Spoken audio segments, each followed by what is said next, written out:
The next important component that we're going to discuss are moving averages. We need to understand why we use moving averages, what they are, how they impact our trading, and how we use them to our advantage day in and day out. There are two primary types of moving averages. One is the simple moving average, and this is the one that we're going to use and we're going to become familiar with, and I'm going to explain further. The other type is called a weighted moving average, or WMA. The simple moving average, or SMA, is calculated by taking a series of prices or reporting periods. So, for example, a reporting period can mean a series of 10-minute bars on a 10-minute chart, or 60-minute bars on a 60-minute chart, or daily bars on a daily chart. And bars are candles, and sometimes you'll hear me interchange the two terms. So either 60-minute candles or 60-minute bars means the same thing. When you add these prices together and then dividing the total by the number of data points gives you the moving average.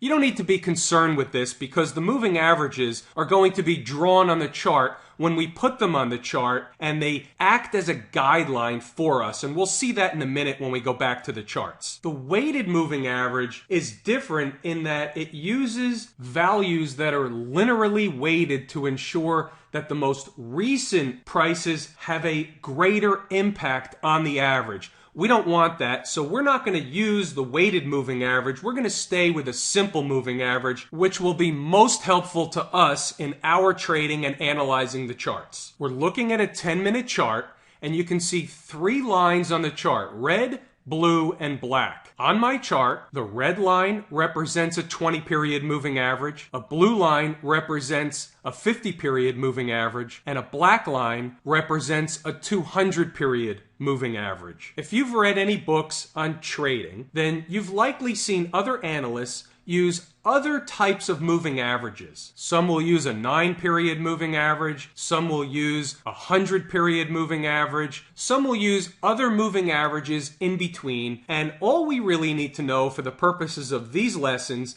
are the 20, the 50, and the 200-period moving average. These are the ones that I've found work the best and most often for the type of trading we do and the type of trading that I teach. When we look at the moving averages, you think of them in terms of slow, medium, and fast. For example, the 200-period moving average on this chart would be the slower moving average, meaning it takes longer for a 200-period moving average to move up and down with the market as it does as compared to the 20-period moving average, for example. Meaning, when you see a 20-period moving average, it's tracking 20 periods or 20 candles or 20 bars in this example. The 50-period moving average is tracking 50 candles, and the 200-period moving average is tracking 200 candles. And that's why you see one being slower moving, the 200-period moving average, against the quicker moving or faster moving average, which is a 20-period moving average. The way we use the moving averages is fairly simple. We use them as a guideline. For example, the 20-period moving average, the market will not stray away from the 20-period moving average very far. And when it does, it will usually snap back to trade toward the 20-period moving average. So there are times when the 20-period moving average is more important than other times. For example, when you see the market trade in and around the 20-period moving average back and forth, the moving average, or any moving average for that matter, it has less importance. When the market goes up and down, back and forth through the moving averages, they have less importance. They're not as important as they would otherwise be if the market was away from the moving average, potentially trading back to it. Trading back to a moving average after it hasn't been there in a while can act as a resistance or a support level. But when a market trades back and forth through moving averages,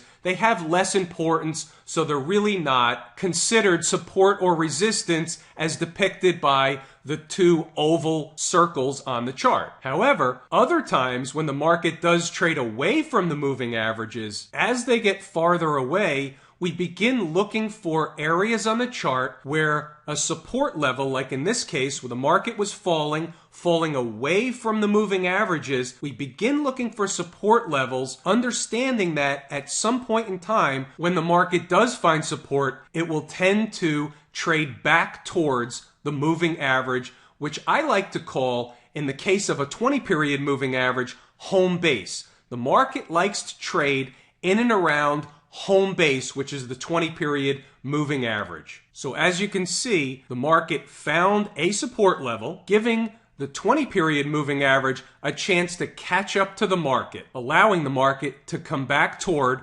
home base. We also use the moving averages as an indicator of a bullish tone or a bearish tone to the market. Once the market gets below or above the moving averages, we can look at the market as in a bullish or a bearish position. For example, up here you see how the market was still trading in and around the 20-period moving average, which makes it less important to the market. However, right above it, the blue line is the 50-period moving average, and the market was staying beneath the 50-period moving average, therefore staying in a bearish position. Of course, we use the moving averages as a guide, and along with all the other technical indicators that you either have learned or will learn throughout this course, and it's one component of many that we use to put together the pieces of the puzzle in order to give us the best and clearest picture of where the next likely move in the market is going to be. More often than not, the 50-period moving average will either be a resistance point to the market if we're trading below it, or a support level of the market if we're trading above the 50-period moving average. And then, of course, there are times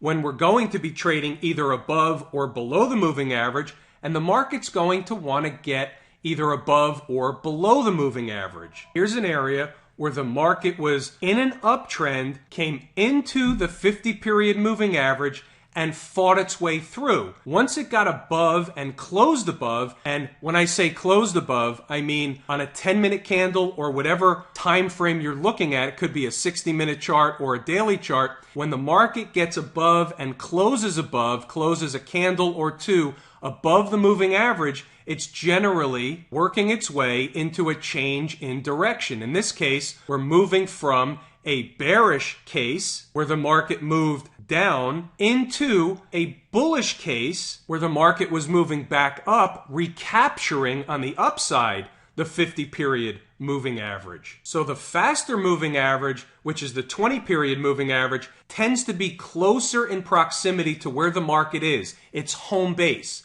The 50-period moving average, the blue line, tends to be more of an indicator or an indication of a bullish or bearish tone to the market. Above the 50-period moving average, the market is more bullish.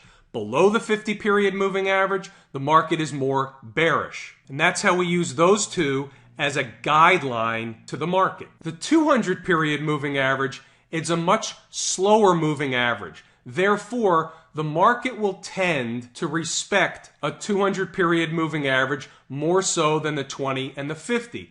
And when I say respect, what I mean is it tends to be more of a longer-term support or resistance point. As you can see here, when the market came into the 200-period moving average, it respected it in terms of finding support and trading around that moving average for a period of time, providing a reasonable trading opportunity when it did get to the 200-period moving average. As it came into it from above, you can see how the market found support at the 200-period moving average and bounced off of it several times, traded in and around that 200-period moving average before breaking down further. So inside this circle is a really good example of the three moving averages. The market traded above the 200-period moving average for a while, and it came into it but found support at the 200-period moving average. It traded back and forth in and around the 20-period moving average, which is the red trend line, which is also known in my world as home base, and then finding resistance at the 50-period moving average.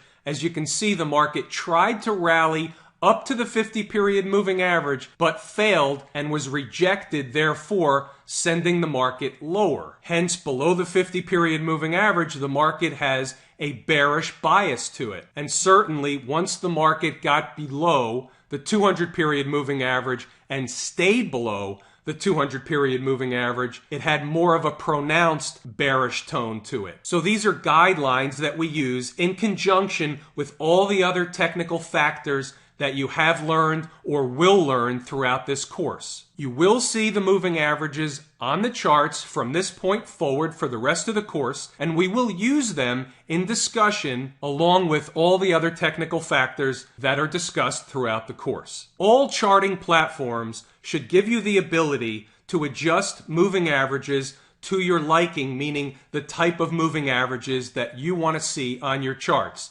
Again, they're the 20 in red, the 50 in blue, and the 200-period moving average in black.